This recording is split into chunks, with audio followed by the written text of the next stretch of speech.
Welcome to In Her Voice.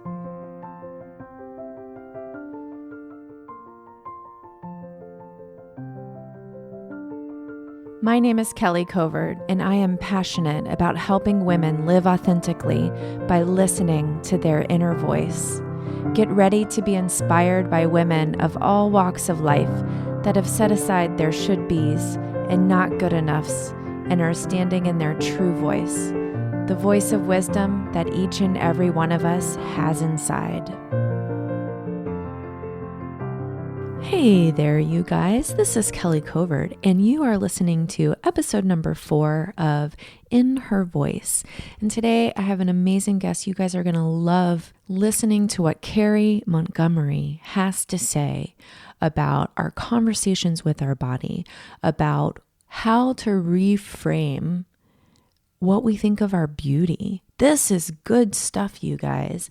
Carrie is an image and brand consultant for thriving female entrepreneurs, and she is the real deal. Her work has been featured on, okay, are you ready for this? The Oprah Winfrey Network, Super Soul Sunday, Coastal Living, Old Port Magazine, Hay House. I mean, this is big time stuff here. And she uses her experience in film and design and wellness to create a holistic experience to personal style. So that's sort of what she does on the outside.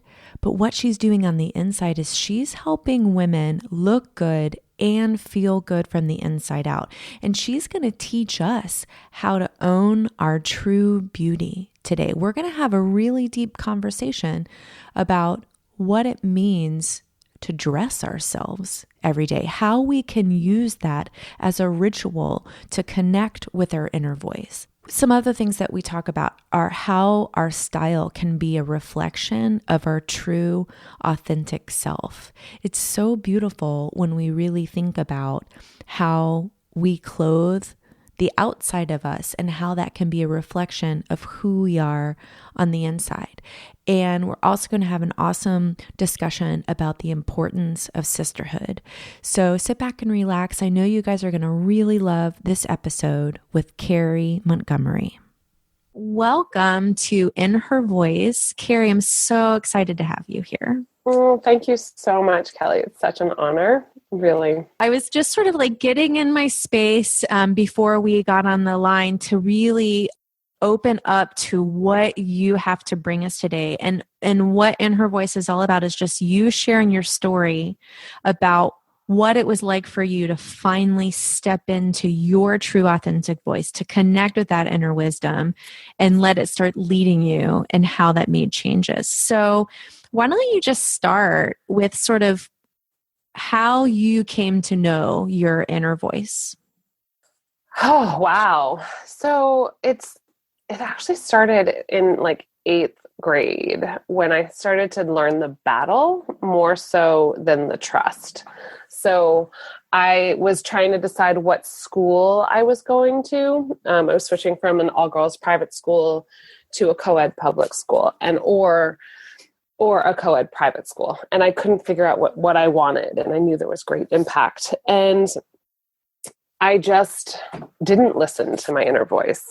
And I started to realize like how much I can betray myself. So I think it actually started out from like learning that there was an opportunity for growth in that. Mm-hmm. And it was young. Mm-hmm. And I think that, what's really interesting to me is all women, I feel like, know on a sort of instinctive level about that voice. But as we really start to like figure it out, we choose to listen or we choose to not. We choose to trust or we choose to not. And I think that can take us down very different paths. And it's really interesting that you brought up the word trust, because that's something I felt led to talk about with you even before you said that, is this idea of trust. Like what was it like for you to trust? How did you start to trust that voice? And what did that trust show you? It's so interesting because I didn't trust it at first. I was like, no, like I can't figure this out. And I was pulled and pulled. And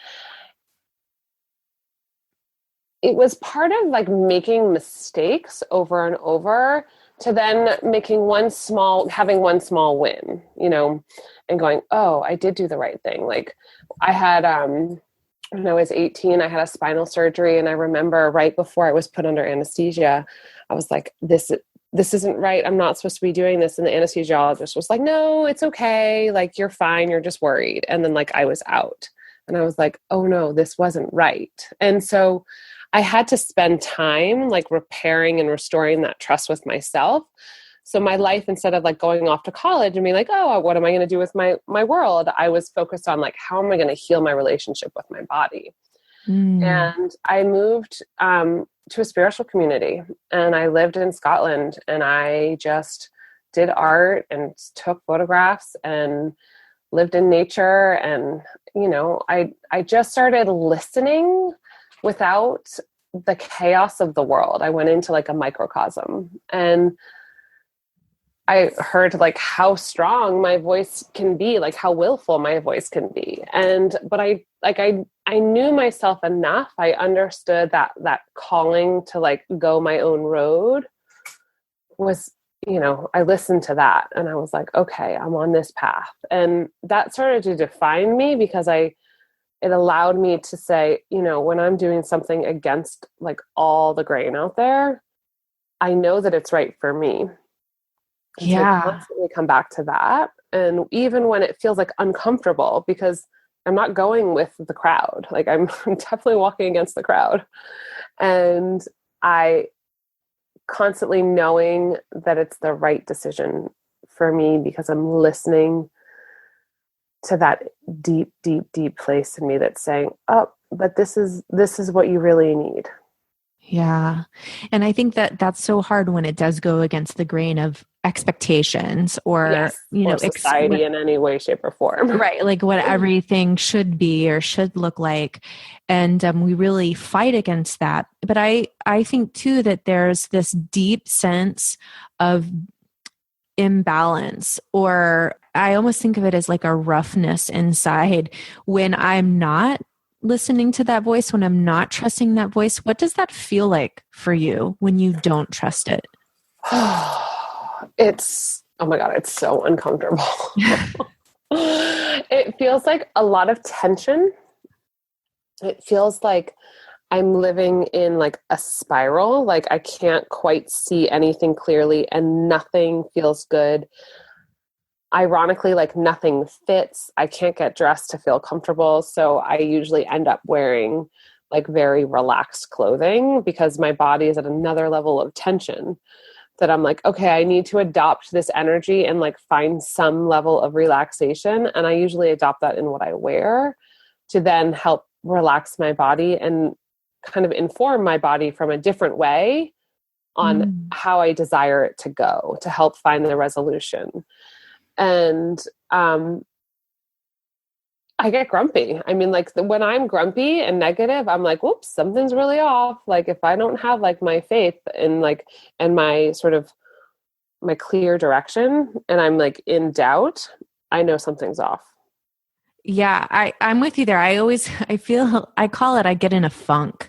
Mm-hmm. And I take it out on people that I love, which is horrible. It's a horrible feeling. And like in the moment of doing it, even then I'm like, why am I doing this? Mm-hmm. And then I recognize it's because I've stepped out of that alignment somehow. Mm-hmm. And it could be even a small thing. But I think too, I mean, I'm coming from a place of like being a perfectionist, a chronic overachiever. And I think for me, there was for a long time this idea that I had to be in all the time. Right. Like there was no room, there was no permission to step out. But I think that now I've recognized in the moments when I'm out of alignment, that's when I create opportunity for growth. Also to learn. So why don't you tell us about a time when you felt out and you allowed yourself to step back in? Like, what did that look like for you? How did you figure it out? When I was out of alignment and I allowed myself to step back in, is that what you're asking? Yeah. So my my body is like extremely reactive, and it's like, it's sort of, it's like a beacon, and it's like, it'll go beep, beep, beep, and all of a sudden, like, it'll alert me. So about 4 years ago, I had been working on some hormone imbalances, um, and ended up getting super skinny in the process and getting very, very, very, very, very sick. And I kept trying to go for, like, if my job's just a little different, if I just live in a different place, if I just change the outfit, if I just get new friends, if I just change like all these external things, then like my body will be better. And I finally, like, it ended up 2 years into that process, I almost died. And it was like, yep, you can't keep running at this pace anymore. You can't keep thinking that like something outside you is going to change. And that's when I really, I think, felt most traumatized, but I also, I had no choice but to let go. And in that, I found creativity. I found my creativity again, really. And allowing that creativity and inspiration to drive me, it's crazy because it brought me back to clothing, which is an external thing, but it's an informant on my body. And it helps me build a healthier conversation with my body, and great satisfaction. So honestly, like, letting go from the gripping and really looking at the inside as the way to inform me, and just kind of relaxing and having a little more fun, but in a very much more gentle way. I love that word, gentle. I feel like as women, particularly, we're so hard on ourselves. Oh my God, it's so hard. We're so hard, and we beat ourselves up and we make things harder. When really what our inner voice is saying is easy, gentle, flow, like honor, all of these things that if we just listen, we can figure it out. It's the listening part that's hard. It is. Well, because you're like, well, do I trust that voice? Do I? And, entrepreneurship is like, it's one of those things where you have to learn to trust, or else you fall apart. Like, it's really fast. And so it's such a great personal development, like, arena to be in, because you can really go deep on yourself and how you're actualizing things in the world and how you're participating with yourself. And the gentle process, like, that's hard. We're taught to push. We're taught to, like, throw it all together, make it happen, do it. And it's like, no, I really don't want to do it this way. And that's been my practice now. It's like, no, that doesn't feel like that's ease and grace. And that's going to be actually like detrimental work for me. So I'm going to step away from that. And then, that's where it creates room for my like ideal clients to create with, which is so much fun. Yeah. And I love what you do. I mean, you really are helping women in something that I think from the outside seems superficial. Like it's clothes. It's what we put on our body. It's what, in a way covers us up. But how is our style, or how can our style be a true reflection of that authentic self that's inside of us? I mean, how do you teach people how to tap into that? That's like my favorite thing in the world to do. So I really teach women how to reframe the conversation with their body. Like, that's ultimately how we start, because until you can speak to yourself in a manner that's equal or greater than, like, you're starting on a battleground every single day. And we, like, to get up and put ourselves together, we have to look in front of the mirror and we got to go, okay, like, how often do you say, like, you look marvelous, darling? It's like, no, you're going to say, oh, I look a little tired. It's pudgy here. Like, I don't feel so good there. Like, oh man, that muffin topic got me today. And instead it's like, no, like, approach the closet with like, how does my body feel? Do I feel a little bloated? Okay, let's wear some stretchy pants. Like, let's just start there. Let's wear high-waisted pants so we don't feel our, our tummy roll over the top of it. And just being able to have some physicality reframe how we feel in our clothing, it changes women by light years, because then they're not berating themselves every morning in front of the mirror. Right. It's not about what's wrong with us. Exactly. It's like, no, I feel this way. What clothes can accommodate how I feel? Ugh. Like, and the biggest is like, when as creators, like, we're constantly putting content out there, we're writing a lot. We're making ourselves vulnerable all the time. So I really ask women, like, what do you want to enhance? What do you want to support? What do you want to protect? And what do you want to release? And ask your body that. And like, if you're in a vulnerable moment, dress for vulnerability. Do not wear like a bodycon dress, because it's going to make you feel ashamed. It's going to put you over the tipping point of like a comfortable emotion. So if you wear like a scarf and like a cool flowy top and, some comfortable pants, and then like maybe like rock it with a pair of heels, that's like, you're in alignment now. Like, you're not putting too much pressure on your body to perform when inside has so much going on. And I think too, this idea of if we can reflect what's inside outwardly, we're going to feel so much better about that. Because, who are we inside? We're compassionate, we're powerful, we're loving, we're strong, we're vulnerable, we're all of these things. So projecting that outward is really who we are. Absolutely. Absolutely. And the other trick that I use also with my clients is, I call them like your bespoke, like,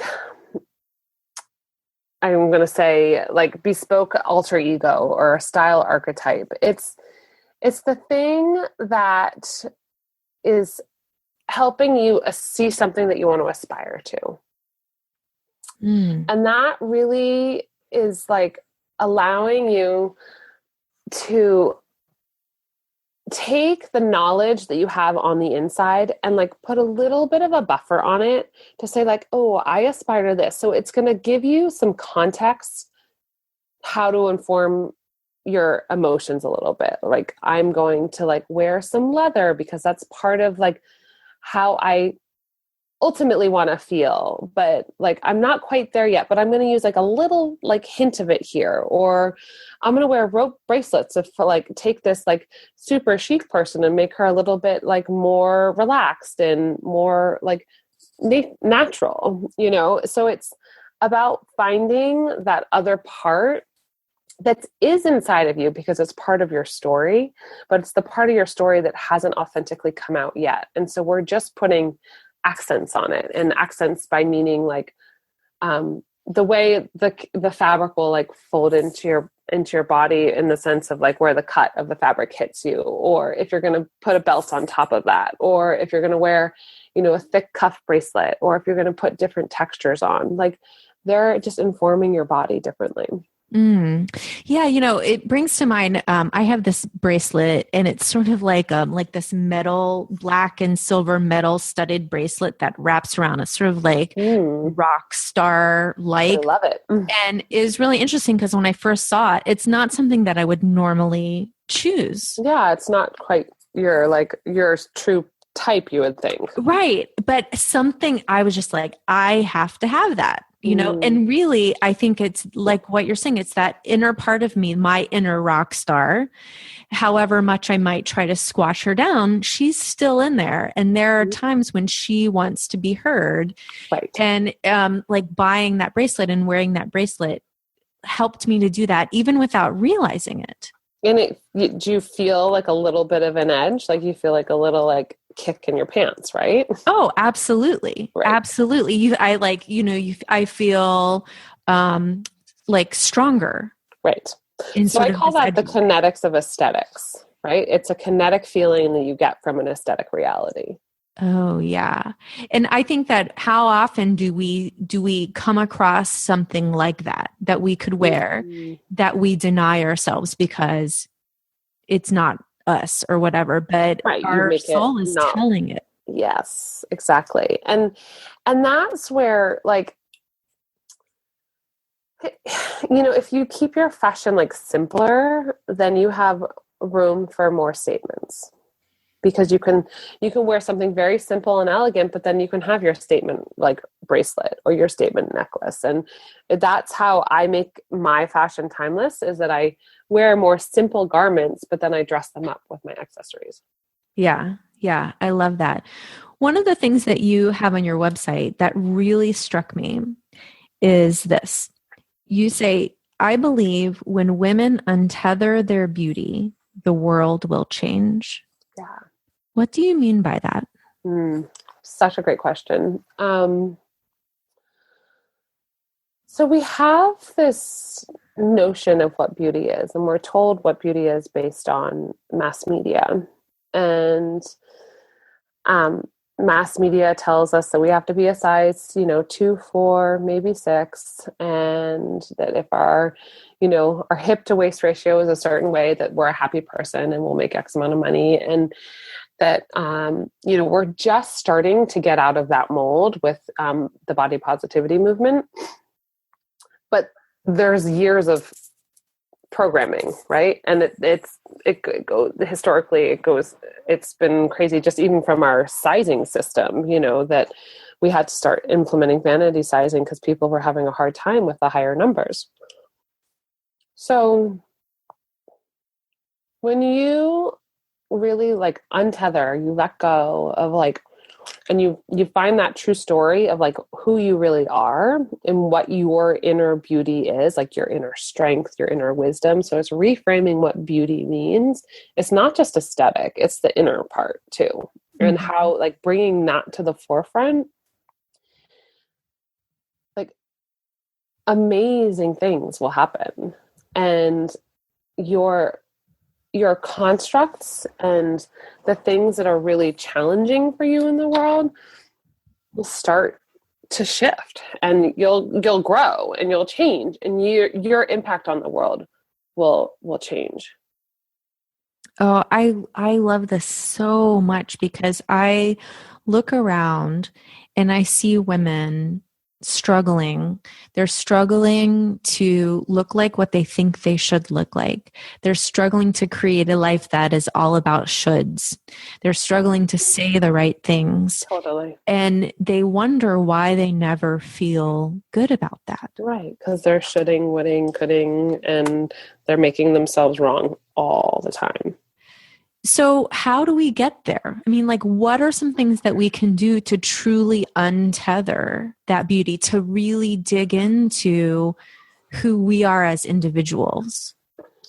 I think first off, writing is so helpful for people to get a better understanding of like what the voice inside is really saying, of like what your own priorities are, like what's really important to you and what really makes sense for you.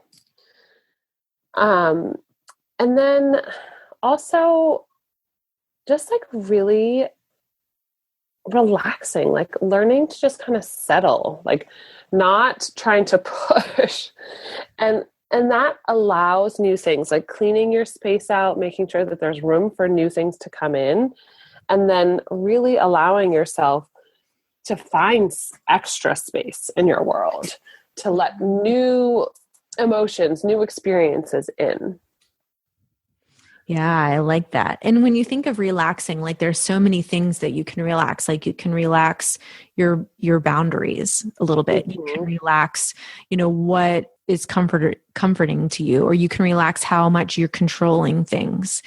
There's so many ways to apply that word.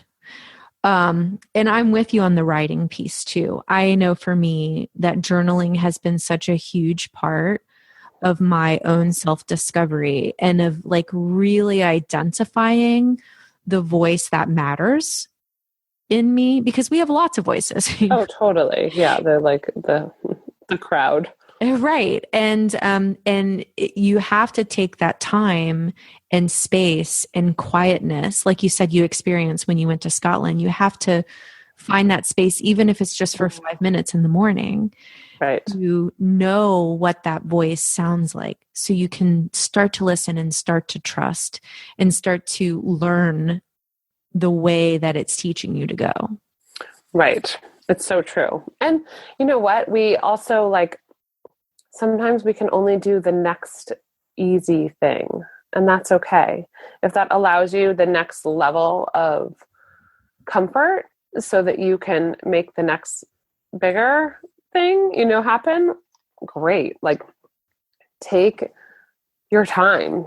It doesn't happen overnight. Like, it's a process to welcoming in that feeling. And like, really old habits do die hard. I still have days where I'm hard on myself, and it's like, oh, okay, what about all this awesome stuff that is happening?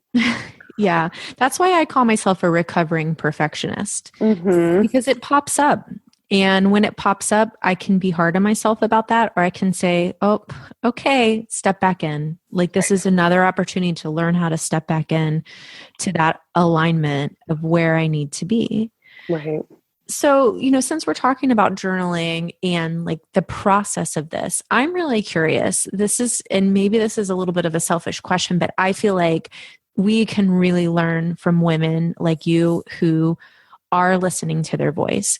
Do you have any daily practices of what it looks like for you to stay connected? What do you do to stay in that place of listening and trust? I'm going to get dressed. That's my ritual. I love that.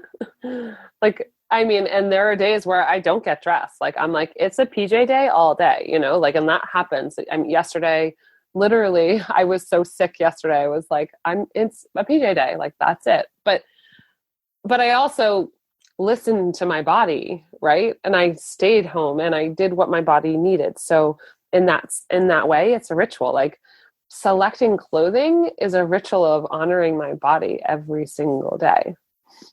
Can you take us through what that looks like for you? I mean, like, what kinds of things do you say to yourself? So it's more like right when I wake up, I'm like, okay, like I ask myself, like, what am I feeling right now? Like, what's the day like? And so I'll recognize if I feel extra tired. Okay, like, lay there and breathe. Like, give yourself a minute. You don't need to run and jump out of bed. Like, give yourself a minute. Okay, make room for a shower. And then I do have to acknowledge, like, what is the plan for the day, right? Like, so knowing my audience, like, am I going to be in meetings in front of people? Do I need to look a little more professional, or am I like in around the house, working from home, doing local appointments? And so there's definitely a little bit of like, okay, you know what, today is just more of a down day. And just even like, doing the podcast today, I was like, normally I would get dressed up, but because I have a cold, I'm sort of in that, like, I'm going to hunker down a little bit, I'm not going to get fully dressed up. I got some new cool Fabletics sweatpants on, and I'm quite cozy and still somewhat elegant. But I feel my body, and I feel like, what do my legs need? Do they need to be bound and supported, or do they need to be like relaxed and flowing? What's my gut? What's going on with my gut? Like, do I feel bloated? Is it achy? Do I want anything wrapped around it? Do I feel like a lot of tension in it? Am I nervous about something that's going to happen? Okay, I might want to wear something that's high-waisted or that's super elasticated so I can expand and contract throughout the day. Or something that's like doesn't even touch my gut at all. Like, I've been known to wear big, full dresses just so I don't have anything touch me. I guess one sort of side note is that I have had a 20-year history with chronic pain. And so I have this ongoing dialogue around how to support my levels of pain. And, it's oddly, as I've adopted the dressing part more consciously, I think I always did it. I just didn't do it so consciously as being kind to my body. Mm-hmm. That's starting to shift, and it's helping other self-care practices be implemented. When I look at okay, I spent 4 years looking for the right bra, because I would get migraines from every single bra that I wore. Oh my goodness. And it finally was a $140 bra from La Perla that I found that didn't give me a migraine. And I'm like, you know what? That's huge. And so worth it. Yeah. So worth it. And I think that idea, I think too, of when it comes to cost, how often women will go to the store and they'll say, well, I'm not going to get this because it's not on sale, or because I can't afford it. And then they spend money on things that don't make them feel good. Yeah. And wonder, why when they look in the mirror, they don't like what they see. Yeah, totally. So just to comment on that too. So there are some places where there's no compromise on what you spend, because it brings you such life-altering change that, to be able to wear a bra and not have a migraine is huge for me. But there is a cost value equation when it comes to shopping and spending money on yourself. And because of fast fashion, we are in a just spend. It's cheap and spend. That's cool. I can just buy this and wear it a couple times. And that doesn't equate to feeling good in your clothes. But spending and looking for the things that you love on sale, I call that modern day hunting. And that's totally awesome, because I actually used to go and source in China for my family's business. They have a furniture business. And I know the cost of goods. I know what it costs to get them here, but I know the cost of goods. And it was really hard to buy anything at retail after I knew, what the source was. So there's definitely yes, do I wish I could afford, the $300 sweater? Maybe. Do I want it? Is it, does it make that much of a difference? Sometimes I do spend that. And then sometimes I'm like, you know what? I think that clothing has gotten oddly disproportionate. The high quality stuff or the better quality stuff has gotten so expensive, and then the terrible quality stuff has gotten so cheap. So we're at this extreme here where you can get a lot for little, and then you can get little for a lot. Mm-hmm. It is very confusing. It is confusing. And the worth story is really caught up in that, because you're I love how this feels, but it's so expensive. Not only am I worth it, but can I even afford it? Right. Because there is a difference between I really feel like I'm worth it and overspending. Yeah. And it's actually not within your budget right now. It might be in the future, but living in that alignment, that's powerful. Yeah. And that's taken me years to come to terms with. I would say about 5 years ago, I started in implementing a new, I will call it a rule, but it doesn't really feel like a rule so much about what I buy clothing wise. Mm-hmm. And that is, if it's something that I would be happy to wear every day, or another way to put it is if I could truly inhabit whatever it is that I'm buying, then I buy it. And if I can't inhabit, I want to be able to live in my clothes. They need to feel so good on my body that I don't want to take them off. Yeah. And if I don't feel that way, I don't buy it. So it's not so much, it's more of a way to keep myself from buying, the t-shirt that's really cute, and maybe I'll wear it a couple of times, but if I try it on and I think, nah, there's no way, then it's a hard no, even if it's a really good deal. Even if it's not a hell yes, it's a no. Exactly. Yeah. Exactly. It's so true.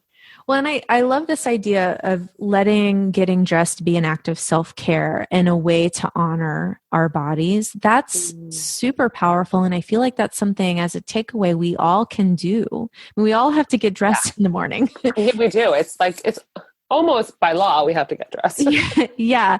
And I'm really going to practice that because for me, the first thing I think of is like, what do I have to do for the day? Like you said, like there are some, I have like clothes for, when I have rehearsals or when I'm teaching, and then clothes for when I'm at home. Mm-hmm. But what if even within the confines of that, I was really feeling about how these clothes are going to feel on my body? How are they going to make me feel better Mm-hmm. about where I am right now and honor where I am right now, instead of always going with what is this going to look like? Right. That's a super powerful practice. It's not about what it looks like, it's how it feels. And then because you can portray anything. Yeah. Right. Yeah, and if it doesn't feel right, then you're not going to be in alignment. You're not going to be portraying what you need because you're stuck. Right. And that's not going to feel good either. Right. So even if you have like this amazing outfit, if you're not feeling it, it's not going to project out that way. Right. Such good stuff. I love this correlation between how what we're projecting outward can come back to the inner voice and back to who we are, our true authentic self. That's, I think, something that we can all really put to use like right now. Like you guys can go out, you listening can go out and think about that. Next time you go into your closet, what's going to make me feel supported today? Yeah.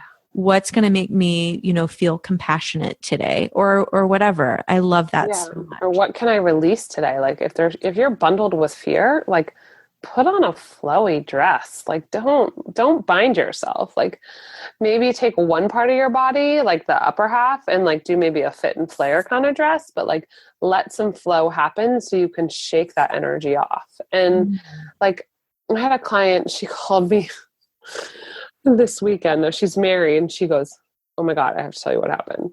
She's like, this has never happened to me. She's like, "I totally got hit on."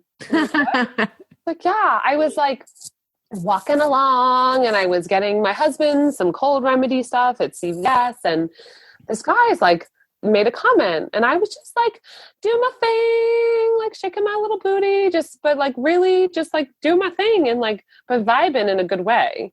Right. She's like, and then and she was like, I was wearing my cape, my Carrie Montgomery cape, and because we kind of got her into this whole world. And she's like, this guy like totally wanted to take me out to coffee. And she's like, and I'm like, I know, that's like the allure. That's like the energy. That's the thing that you've been building and working towards. Do you feel that? It's like life force is building inside you. And it is based on the fact that you have that inside you and it's been asleep. So we're waking that up.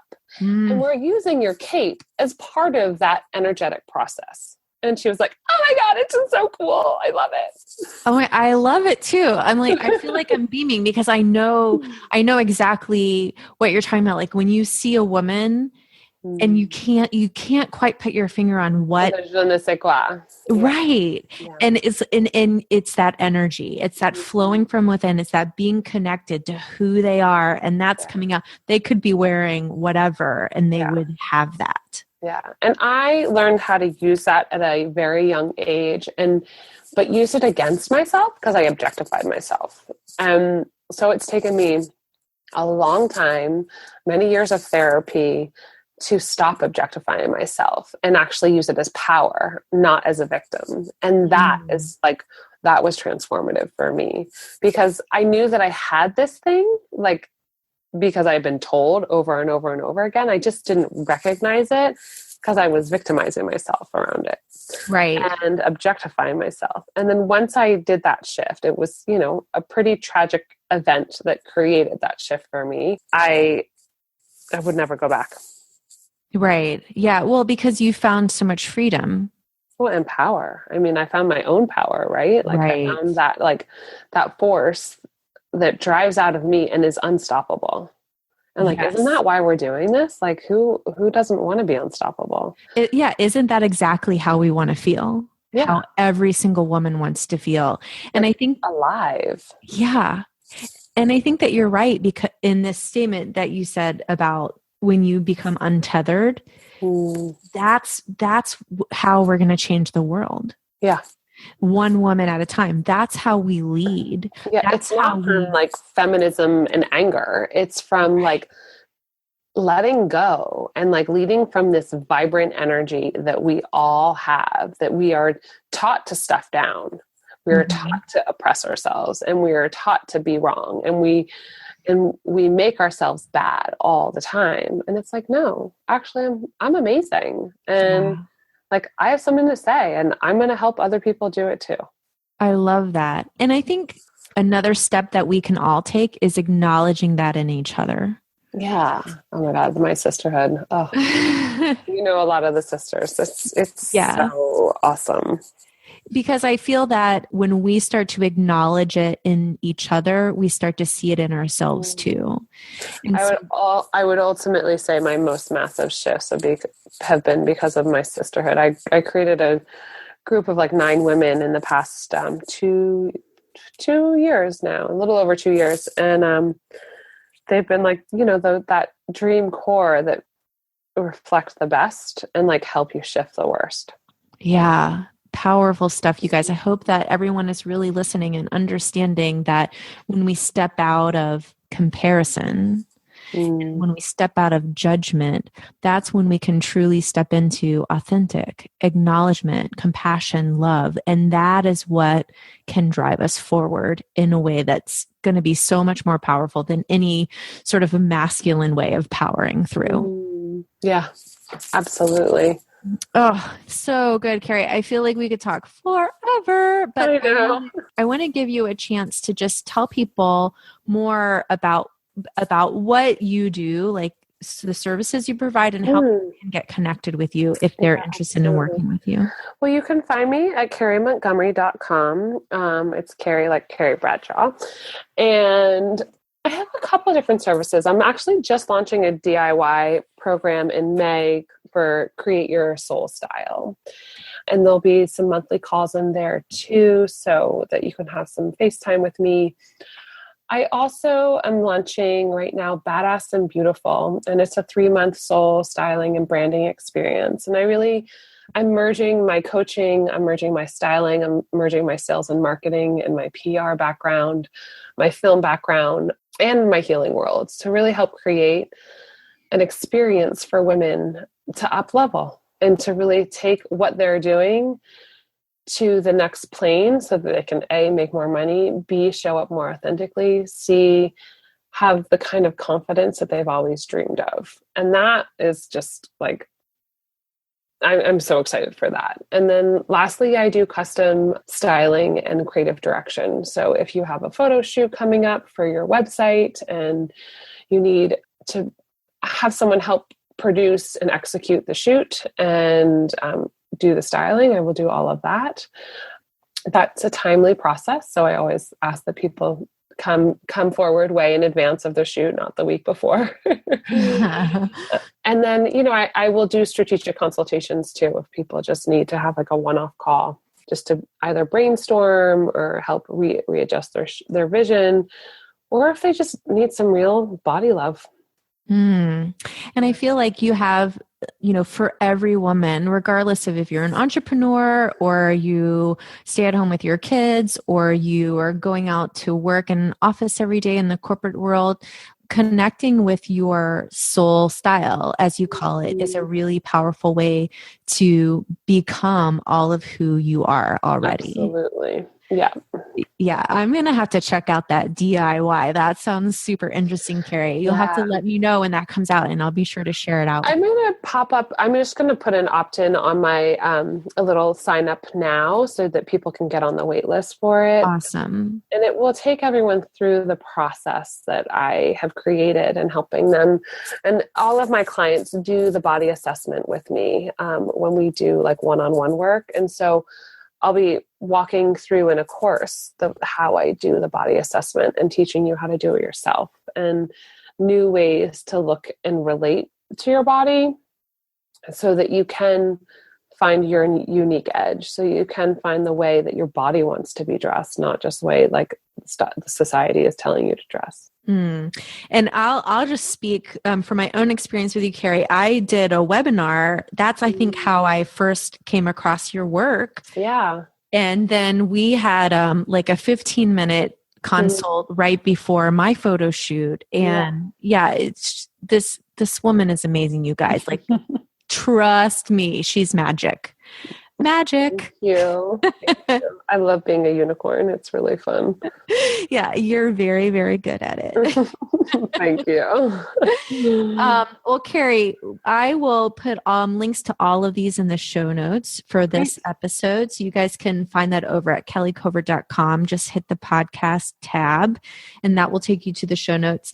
And I just want to thank you, Carrie, for being here. And thank you to all of our listeners for making In Her Voice possible. And I want to encourage all of you to step into your true inner voice and start telling your story.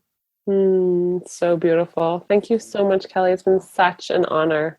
Thank you. Talk to you soon. All right, you too. And a really big thanks to all of you guys who are here listening, who are supporting In Her Voice. I so appreciate you and am overflowing with gratitude for all that you are doing to support me and to support my passion of bringing these stories of women who are listening to their inner voice to you. And so if you love this interview, if you want to hear more, please head on over to iTunes and be sure to subscribe to In Her Voice. All you have to do is go to iTunes, in the search bar, put In Her Voice and enter. The first podcast that comes up will be this one, In Her Voice with Kelly Covert, and you can subscribe right there. While you're there, you can also leave a rating and a review, and that is a really helpful way for our podcast to get more publicity. So more people are going to discover In Her Voice with your help. And I am so grateful for that. So if you want to learn more about any of the stuff that we talked about today, you can head over to kellycovert.com, hit the podcast tab, and everything is right there. And also there's a link to iTunes there, right to In Her Voice if you want to do that. So thank you so much, you guys. I want to honor and acknowledge all of you and let you know that you matter. Your voice matters. You were put into this world with a purpose, and we need you.